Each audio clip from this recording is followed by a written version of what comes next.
such a happy song. It's just nice to have happy songs. Are you the pretty person people keep talking about? Who's the you? Because you're pretty. Okay, all right. I've heard about this person all night, and I was just really curious. You are very attractive. That's good. So before I was in the 4th grade, I had already been attacked by a wild owl. I'd been lost in the Montana wilderness on a horse for several hours, and I had been chased by a pack of peacocks. I don't know what the plural for peacocks is, but in kindergarten, that's basically a raptor attack. It was really, really scary. Animals just don't like me. They just do not like me, and that's cool. My parents, though, couldn't accept that.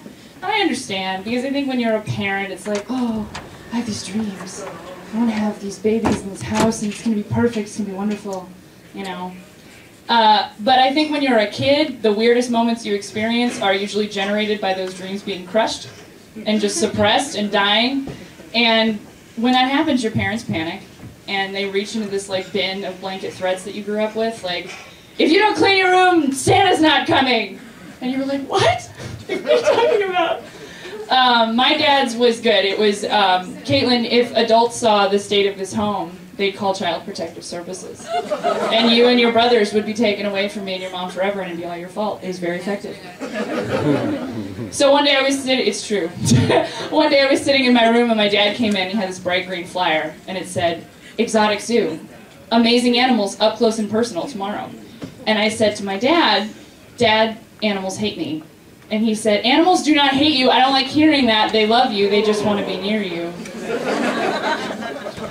So the next day we went to the Exotic Zoo, which was being held in a Target parking lot in Huntington Beach, California, in late November.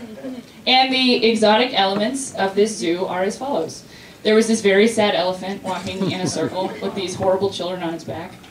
There was a man who looked like an ex-member of Whitesnake, holding a boa constrictor, appropriately enough.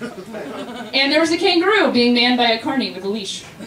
And I thought, all right, well, I can't be strangled or trampled by this kangaroo. I'm going to get in that line. My dad was so stoked. And as the line was getting shorter and shorter, my dad was like, this is great. How many people have a picture next to a kangaroo? I was like, I don't know, several people in Australia probably. Just going with statistics here, Dad. Caitlin, this isn't a late-night television show. You can't be just a jerk to your parents. My dad said that a lot. I still don't exactly know what that means, but he did say that a lot. And finally we get to the front of the line, and I'm like the kangaroo's here, and I was like, all right, fucking we did it. Jesus Christ, let's get out of here. And my dad's like, no. Put your arm around the kangaroo. And I was like, Dad, no. And then he says something irrefutable. He says, Caitlin, we're here. So I don't even get my arm around the kangaroo, folks. I engage in putting my arm around the kangaroo. And at that moment, this kangaroo, who basically looked like a grizzled hooker from Anaheim the whole time we were there, just...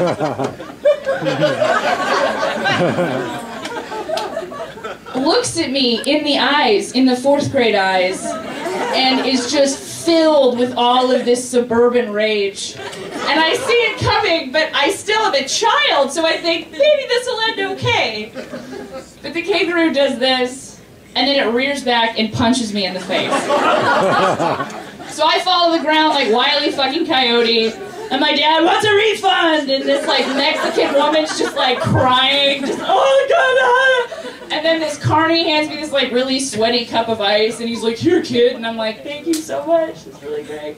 So the dust settles, I'm sitting there for 15 minutes, finally my dad walks up to me and he's like, we got a refund. And I was like, that's good, thanks Dad, it's great. He's like, are you okay? I was like, that was kind of weird. It's a weird day, Dad. I would really like to go home now, where there's not a violent kangaroo or any animals ever near me again. Thank you. And he says, I understand that. I know you want to go home. I said, good. And he said, but I really need you to take a picture next to this kangaroo.